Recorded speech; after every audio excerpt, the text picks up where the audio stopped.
I'd say I was in like Stockholm or Oslo.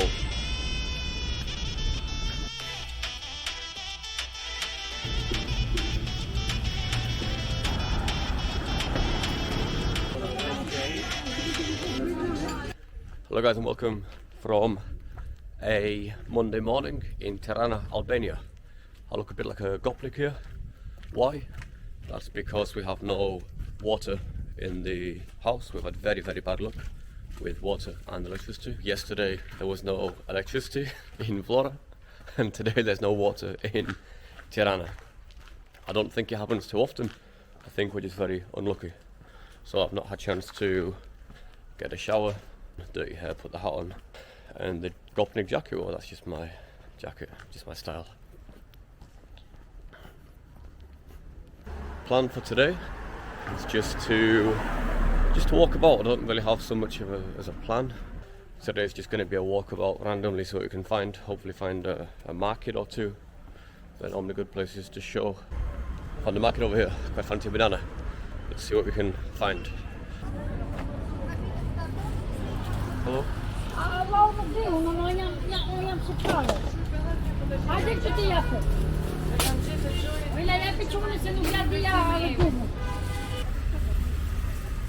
So much fruit. Lots.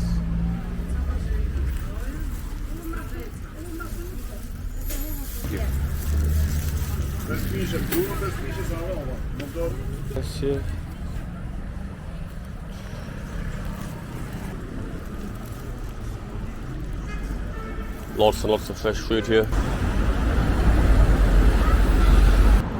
One life hack for budget travellers is if you get a couple of bananas. It's normally a very cheap breakfast, a bit nutritious. I mean, not as much as like apples or this kind of stuff, but get a few vitamins in there. Quite filling, bit of sugar, and always dirt cheap, no matter where you are. This fruit here is very popular in most of Eastern Europe. It's called khurma. I don't even know how it translates into English.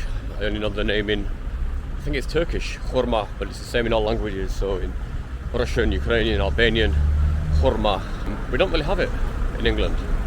I forgot the name. I did once look it up because I was trying to explain it to somebody in England what this fruit is called. But yeah, I forgot the translation. Khurma.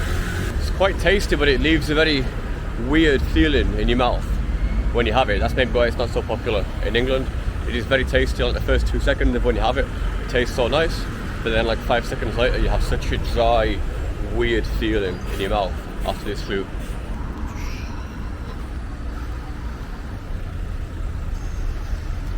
So in terms of the vibes of this city, I like to normally compare one capital to another capital city. I'd say it's a bit of a mixture between Sofia, Bulgaria, Istanbul, Turkey. You got the kind of Islamic influence here, like Istanbul, and a slight hint of Ukraine as well. Buildings look very similar to in Ukraine, as you can see.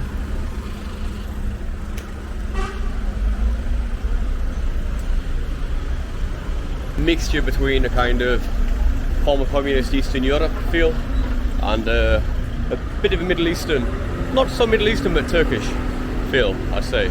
Kind of Istanbul.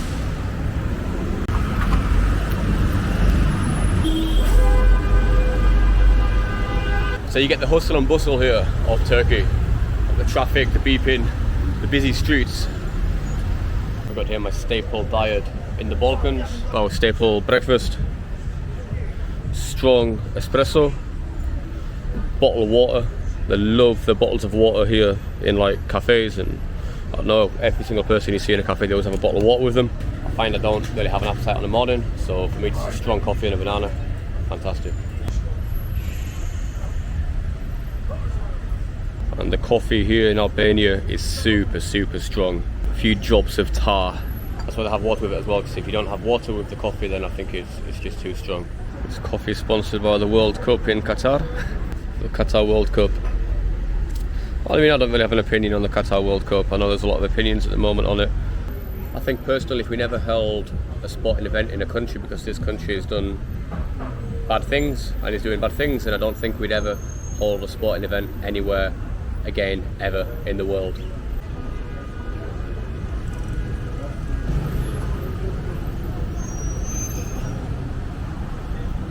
One thing I've noticed is Tirana is probably the most liberal Muslim majority capital city in the world.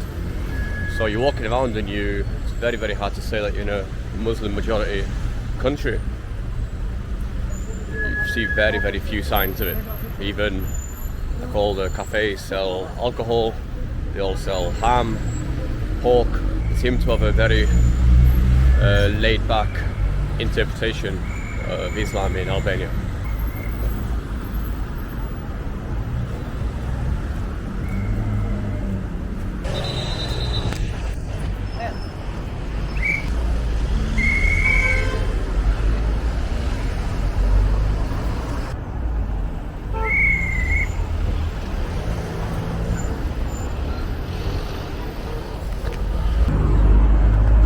Traffic's crazy in Tirana. Reminds me actually of Bucharest, Romania. They also have these people in the street. People ignore the traffic lights so much that they need people to enforce it, the police to enforce it. Lots of little motorbikes getting in between places. Ambulance.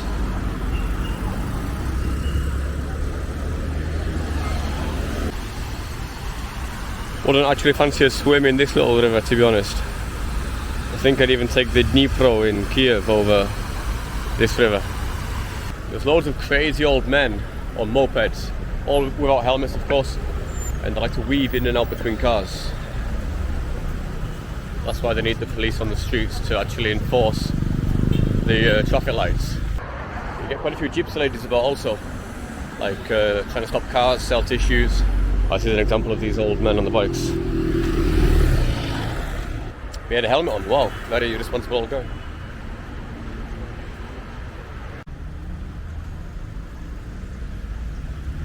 Albania, by the way, was under quite strict communist control up until about 1990. It was one of the strictest out of all of the Eastern Bloc states. So apparently Albania looked at the Soviet Union as being too liberal. Even. It was a bit of a hermit state.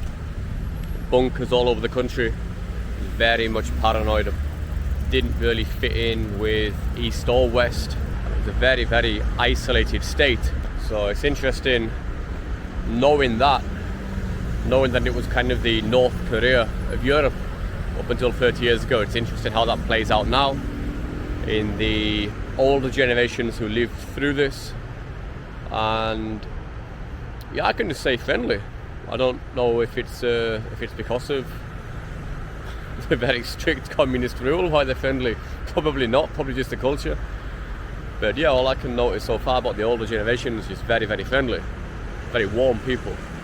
One good thing about the tracksuit top, the hat and the glasses is that I blend in more here.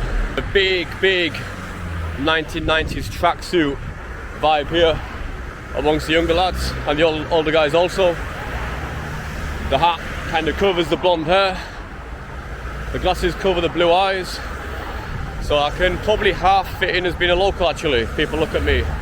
Until I speak, of course, not knowing a word of Albanian. Always good to blend in. If you've seen the video where I find the big group of Albanian football fans hitchhiking, I'd say that's what like 80% of Albanian men dress like. So like tracksuit tops, baseball hats, it's like man bags, old school.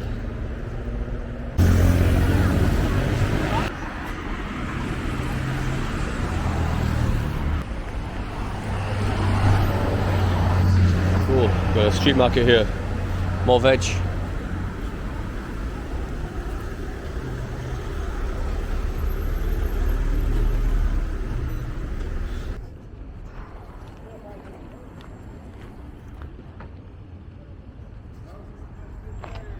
Got a mosque here, very similar to the Turkish mosques. It's obviously because of the Ottoman influence of Albania.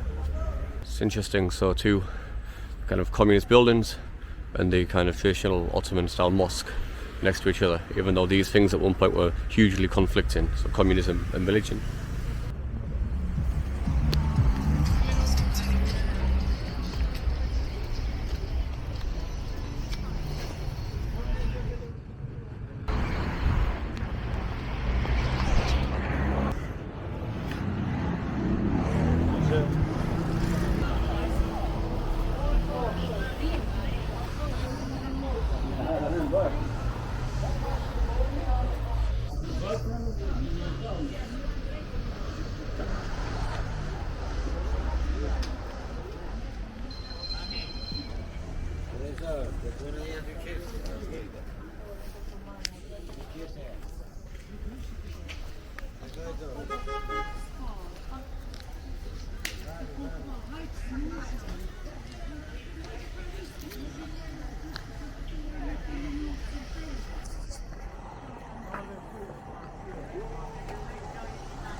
On the street market, could literally buy anything, all seem second hand, but like shoes, clothes, more here, shoes and clothes. I want some flip flops, I can't seem to find any. Maybe get the missus some new heels, but I don't know if she'd appreciate it if I got them from a place like that. You see things in Albania which you don't see anywhere else in Europe, like this kind of stuff. Even in Ukraine, you don't see these kind of markets. Like literally anything they can find, just sell it.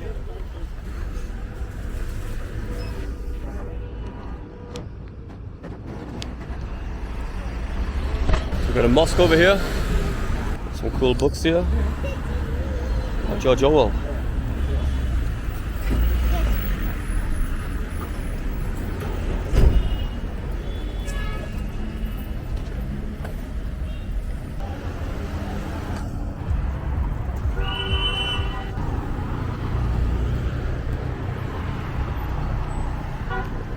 This guy's risking it.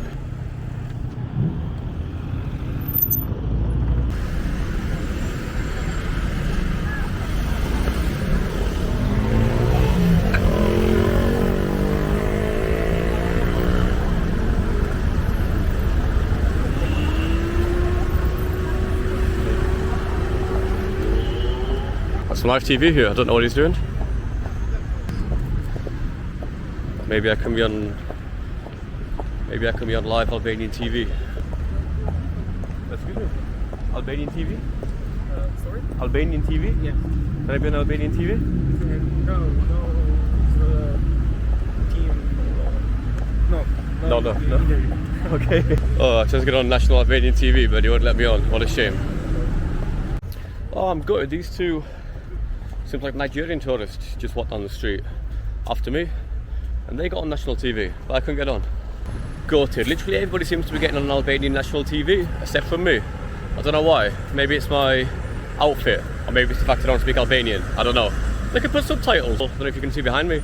They're literally going around asking people like a question, like a social survey. But it seems if you go to them and ask, they won't accept you. They need to come to you. So I should have just hovered around them, I think. Like a fly around. So yeah, look, they're interviewing everybody except me.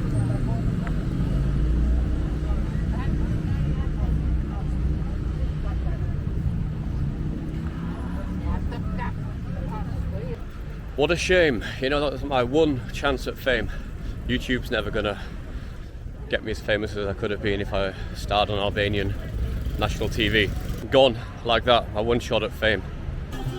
Central Tirana is actually so modern. It's like Warsaw, I'd say.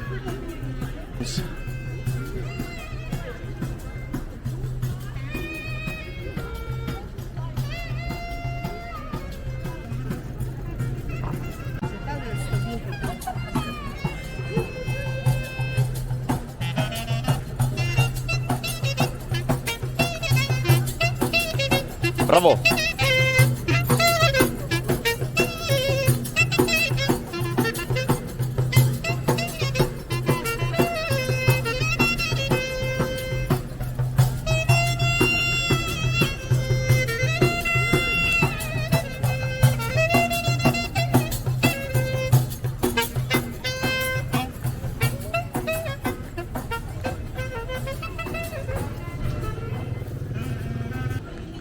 Beautiful street actually.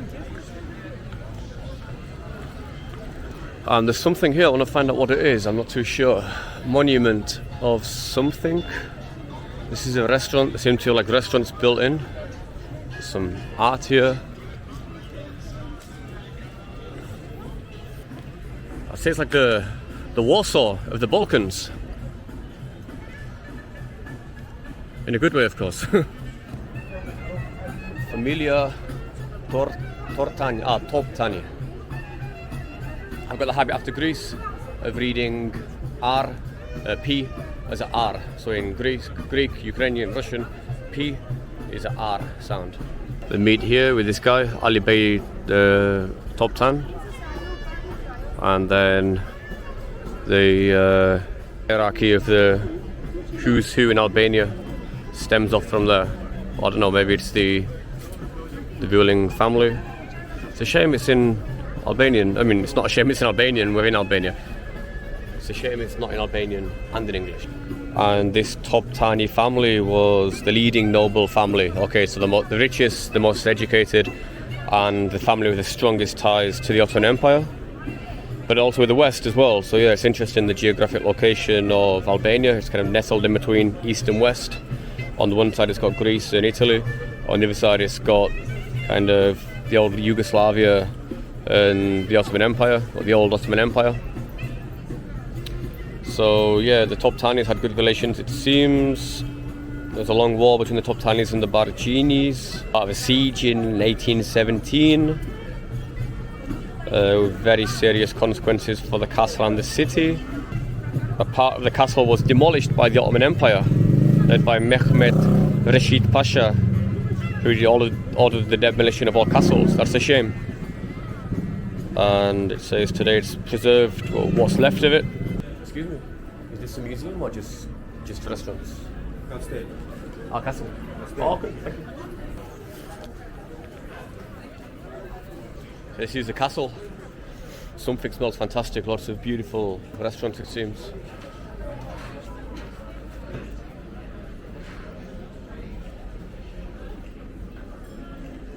It's interesting how this is so old, and then just outside we've got these very modern buildings. So modern, so much more modern than I was expecting.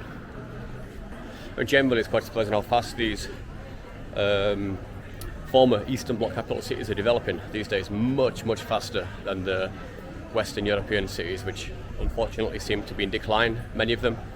Still a lot of life in these Eastern European cities, like their capitalist history started only 30 years ago. So of course they're going to make the most of it. Of course they're going to have what they didn't have for such a long time. Of course they're going to build the big buildings. Of course they're going to have the fantastic restaurants. Of course they're going to enjoy the Western life, because the Western life only started here like 20-30 years ago. So that's why, in my opinion, Eastern European cities are much better, much funner than Western European cities.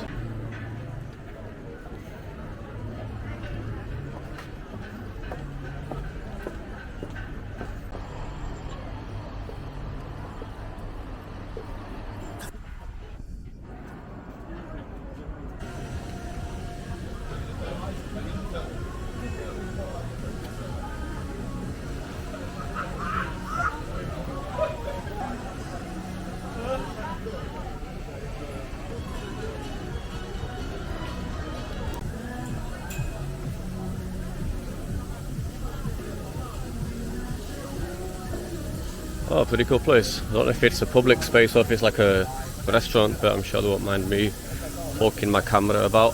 Ah, it's a cinema. Cool. Tirana Central Cinema. Loads of very nice bars, cafes. Yeah, very shocked actually so far by Tirana. Also quite shocked how you can get such a big contrast. So you literally like 200 meters away there was this street where we had like the flea market, people selling whatever they could find. Same time, like 200 meters away, very luxurious street, loads of high quality restaurants, very clean. And we can see so many new buildings being built. We've got one here, being built, got one over here being built.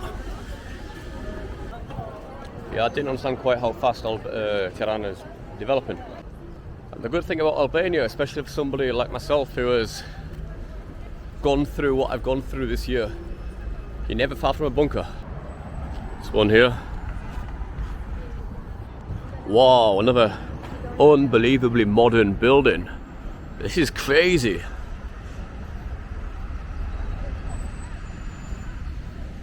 Like, I don't know guys, literally looking at this view here, if you just picked me up out of my bed in England, dropped me here, chucked some water over my face, wake me up, I'd say I was in like Stockholm or Oslo at the moment.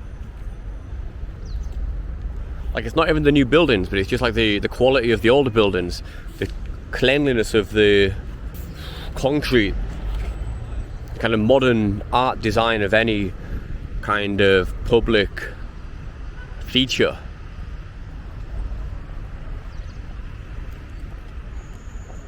Like, yeah, modern building, something's been developed here. A new building popping up, very well maintained older building.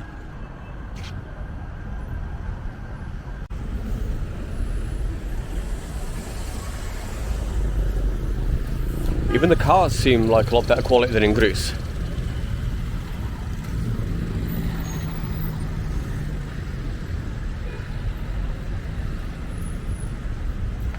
And to be honest, a lot of parts of Ukraine are kind of like this, but nobody believes me.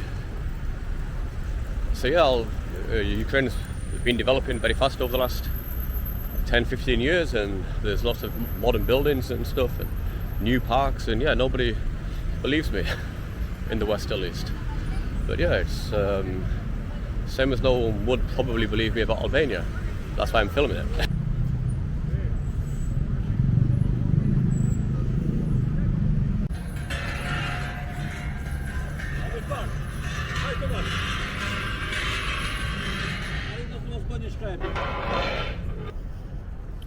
So this here seems to be the main square of Tirana. It's a very common communist style square, I'd say very big. They love the big squares in these former communist countries, or at least they did love the big squares during the communist times. I know in Kharkiv we had a massive, or still do have a massive square.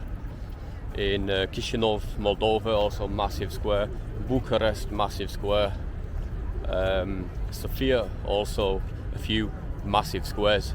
I think it was for the military marches back in the day. Like the kind of marches we still see in certain places in the big squares. Krasnaya Ploshchad, for example, Moscow, Beijing, North Korea, even they've got the big square.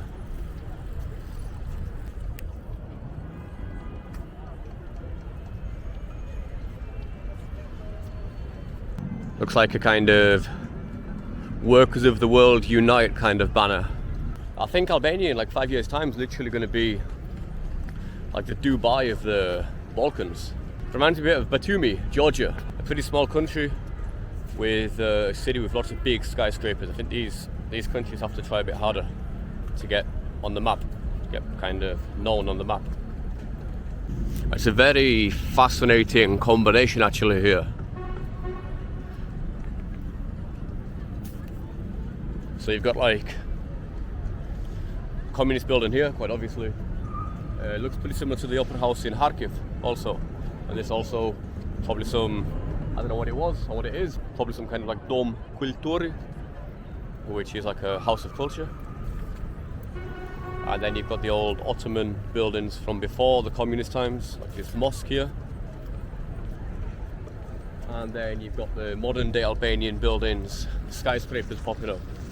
So you've got like Ottoman, you've got communist, and you've got modern day Albania. All in one square.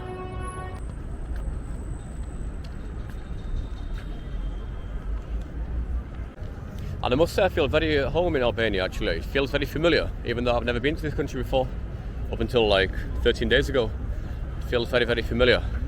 So the kind of Eastern Bloc vibe, kind of former communist vibe, very, very familiar for me, having spent 5 years in Ukraine. The Ottoman vibe also very familiar for me. Spent a lot of time in Turkey, spent 3 months in Turkey last winter traveling the whole country. So yeah, it feels like it's a country I've been to many times before, even though actually I've never been here.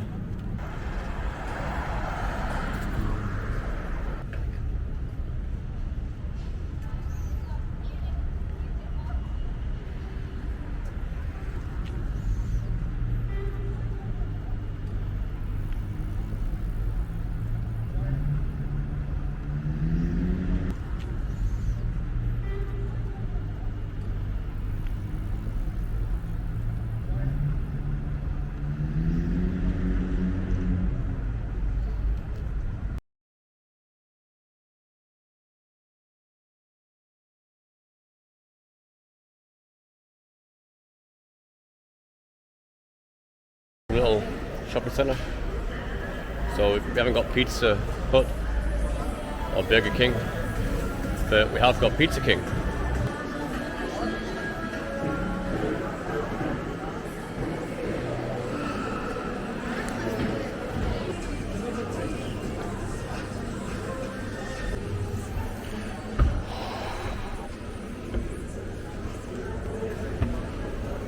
Seems these haven't worked in a long time. These escalators.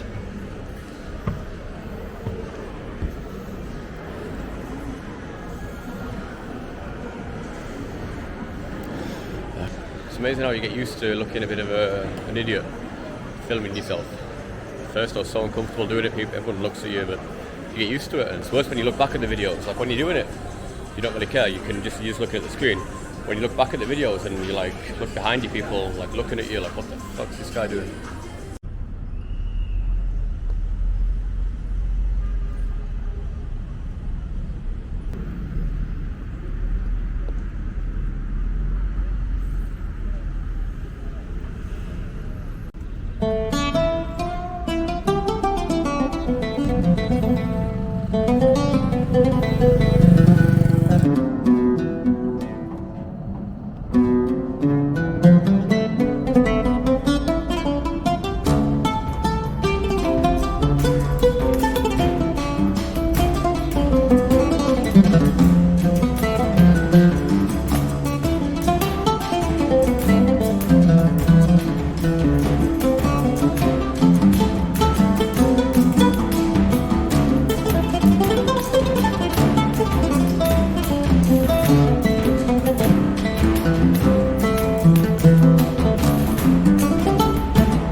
Said a bite to eat, nothing special.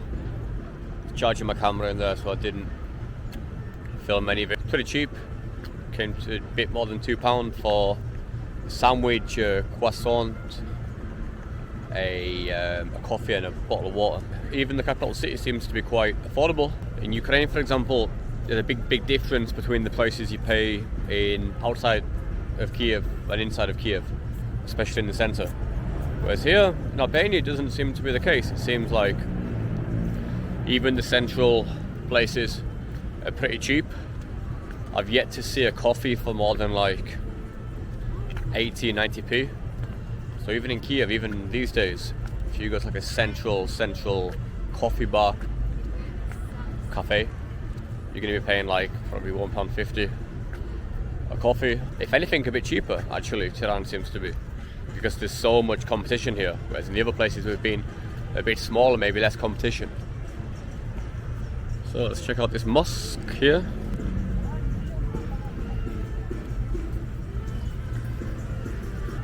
Oh wow, we've got a cloud coming over. That's not good.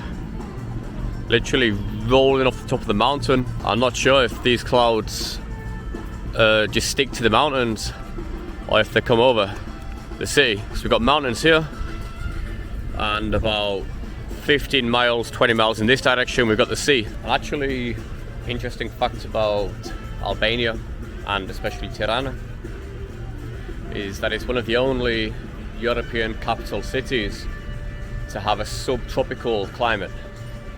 So most of the cities on the Mediterranean, the kind of southern European cities, they have a Mediterranean climate. Tirana, because it doesn't get so cold here in the winter, but it is quite rainy, and because it's so sunny and so warm for the other part of the year, Tirana enjoys a subtropical climate.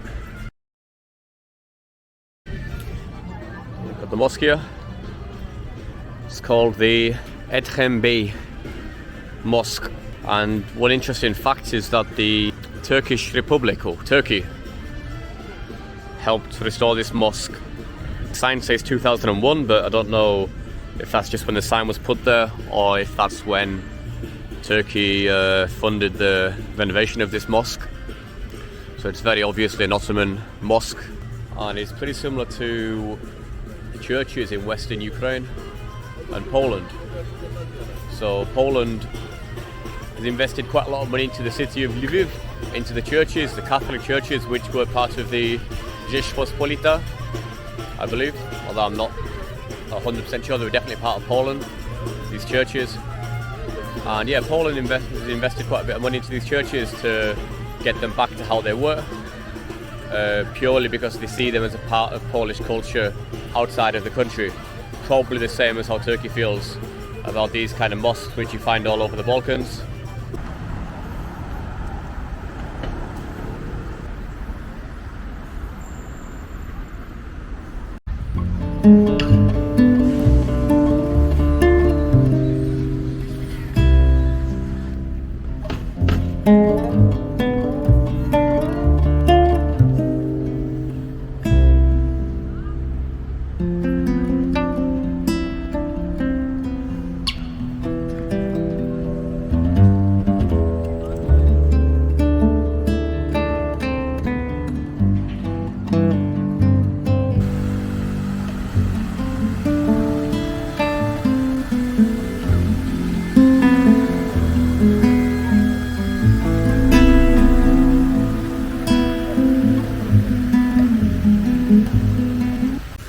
So I'm in one of the central squares now, and literally on 3 of 4 sides, it's all new buildings. Buildings just not even finished yet, popping up. This is a new building. This is a relatively new building. This side, another couple of. This one has just been complete, it seems. This one's still being built. Got one behind these trees, just been built. This one here has just been finished. This building here, just been built. It looks like another one here, not even halfway finished, still like a skeleton, and only this side with like old style buildings. And yeah, like I say, if you were just to pick me up and drop me here in this park, or like anywhere in central Tirana, I wouldn't say, I'd say like Albania would be the last place I'd think I was. Especially if you did that like before I came to Albania. So just me and the kind of stereotype in my head of Albania, I think this was like the last place to be that. And it just goes to show, guys, get out there and travel. Don't believe the news, don't believe the media, don't allow them to paint a picture in your head of a country. Go there and have a look. It's definitely taught me, don't have an image in your head about a country you've never been to, because this image 9 times out of 10 is wrong. So my image of Greece was beautiful, like, I don't know, white buildings everywhere, very luxurious, beautiful. Hey, it's beautiful of course, but it was a big shock, a lot lower than what I expected. Albania is literally the opposite of Greece. I came here with very, very low expectations. I was expecting like, I was going to say Kazakhstan, but I've been to Kazakhstan actually, and that was also different to what I expected. So, I don't know. I had some kind of like Borat's preconception in my head about Albania, and it couldn't be further from the truth, guys. Get out there and see places, and until you do that, don't have such a strong opinion about a place. 9 times out of 10, yeah, what you expect a place to be like and what the place is like, two totally different things, and this is just evidence of that.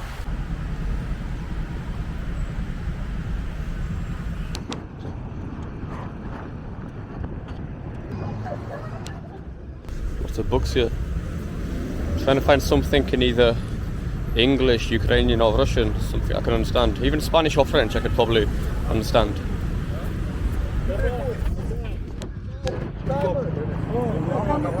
Books, English, Ruski. No?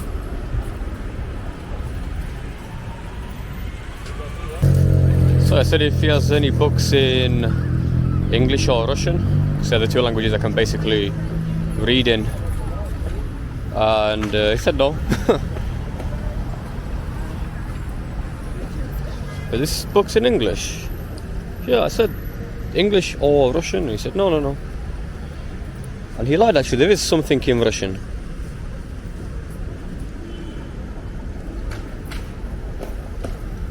It's a Russian book. Hello. By Leslie O'Grady.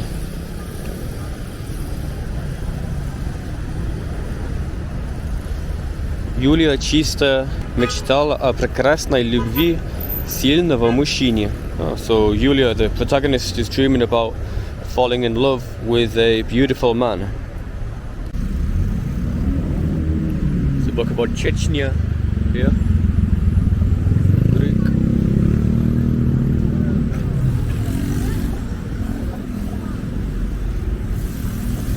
Book about George Bush.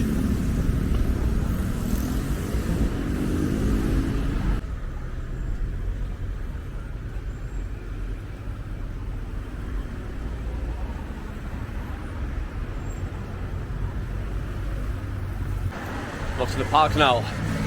I've not heard or seen anything about this park, but on the maps it looks massive, and it looks built into the mountains too.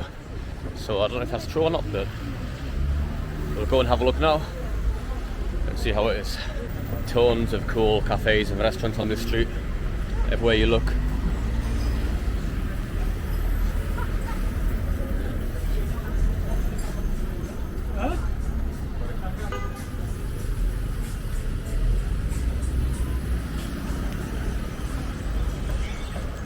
In Albania, getting a coffee for more than about £1 is absolutely unheard of.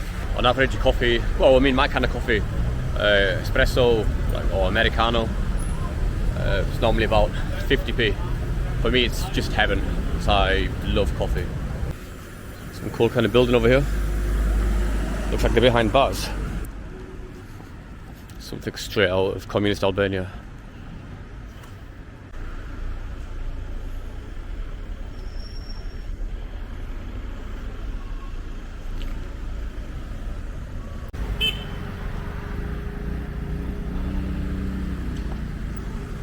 So I'm in the park now.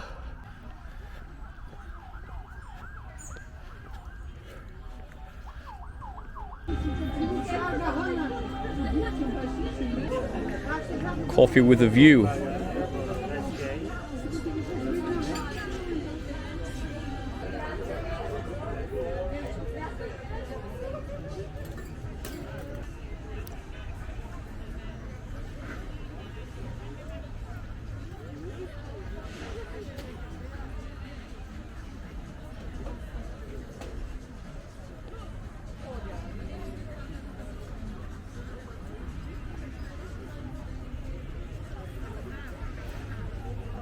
In the central park now of Tirana. Very good quality park, very big, beautiful views, and the mountains literally start just over there. So you've got this lake, and then you've got the mountains, and that's the end of the city. Seems a very good city for kind of proximity to nature. It seems like literally 3 or 4 kilometers out the center and into the mountains already. So far Seems a very, very comfortable city to live, apart from maybe public transport. But if you had a bike or something, I think you'd get about quite easily.